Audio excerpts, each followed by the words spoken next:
And now we're joined in the Players Lounge, and I'm pretty excited to be joined here in the Players Lounge with Sarah Kieran. Sarah joins me here as one of Ithaca's leading equestrian riders. Now, Ithaca College, first of all, let me thank you for coming into the Players Lounge. How is everything here on a Sunday night? Great. Going well, going well. So, Sarah, you're on the club team here. It's not officially the collegiate sport of Ithaca. You started at a young age, right? Talk to me about that. I first sat on a horse when I was 2 years old, and I've been riding since I was 5. I started riding with my trainer, Julie Kelly, when I was 5 years old, and I still ride with her today. Really? So now you were riding with your trainer.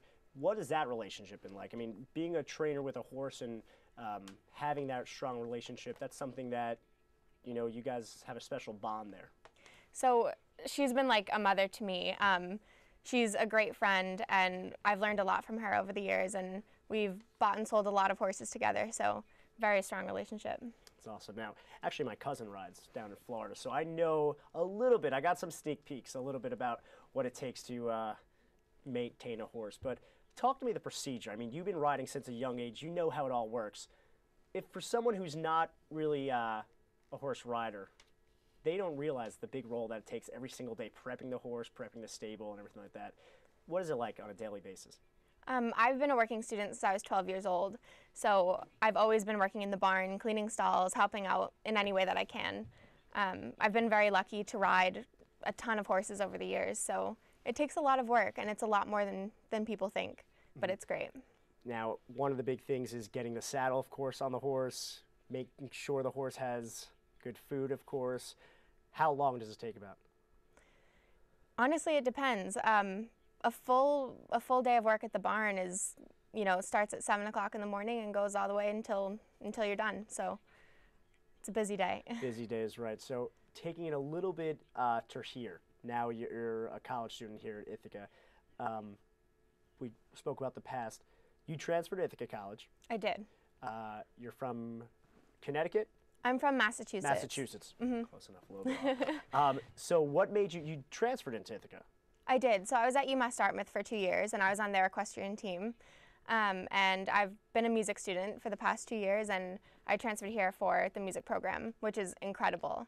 I've heard. I've seen the programs there. It's incredible what they do. And now you're actually you've been named a Cashionne Cup rider.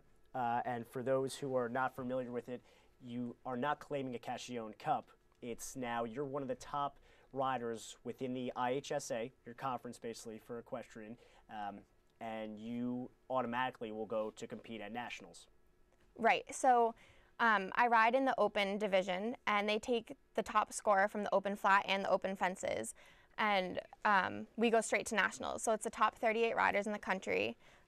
There's one rider from each region, and we go straight to nationals and compete. So there's the flat phase and the open fences phase, and then there's a work-off the next day in the top 10. Okay, so all that stuff, and I heard you have to go to nationals. It's in Kentucky this year. Yes. And that'll be taking place in April? In May. In May. So you have this huge gap. I mean, we're talking about what is the training process and the procedures like?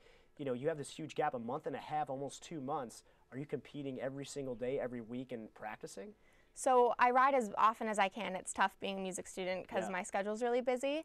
But we still have regionals and zones to go through. So even though I go straight to nationals for Cashionne, I can still go to nationals for open flat and open fences. So we have to see what happens. Now, you were telling me earlier that you've had a few different horses since the age of 6, and then you finally got a horse. You were leasing a horse, which I didn't even know you could actually lease a horse. You could lease horses like cars. Pretty much, yeah. All right.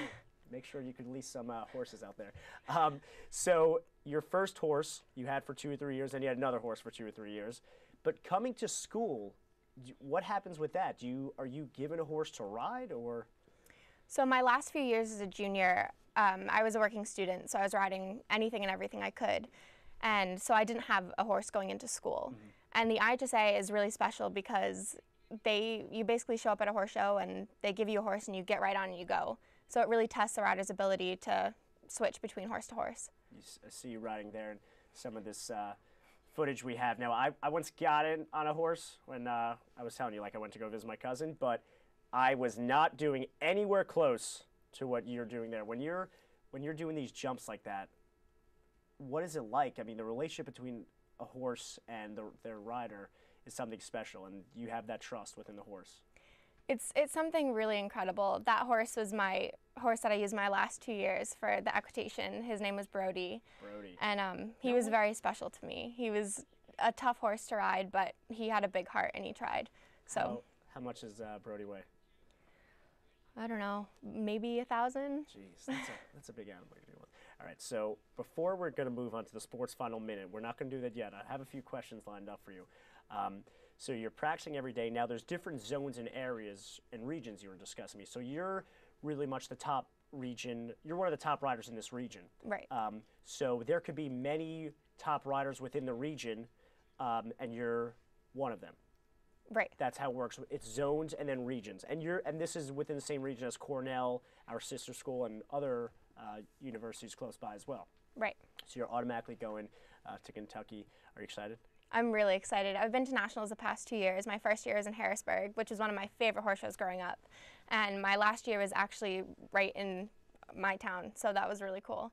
That's awesome. And a sophomore. I mean, Ithaca hasn't had a rider go to the nationals for a while, win the nationals since actually your coach.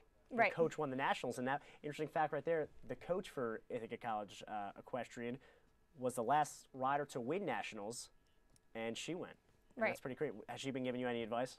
Yeah, she's awesome. I've learned so much from her. She's really incredible, so I'm very excited to go with her this year. All right, now I have the sports final top minute for you. I'm going to ask you 5 questions as quick as you can. What do you got? Your best horse name? Optimus Prime. Travel to any period in time, where would you go? I would stay in this one. You stay in this one? No medieval riding horses. All right, favorite athlete? Beezy Madden. Beezy Madden, who's that? She's a professional rider. Oh, cool. Seabiscuit or the Budweiser Clydesdales? Absolutely Budweiser Clydesdales. They're awesome. I got a chance to see some of them, actually. And lastly, funniest moment you've ever had with your horse?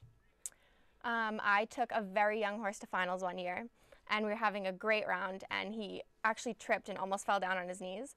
And my helmet came off on my face, and I couldn't see, and it was pretty funny. Oh my God, that's amazing. Well, our thanks to Sarah, Kieran, from all of us here at Sports Final. We want to wish you the best of luck in Kentucky at the IHSA Nationals.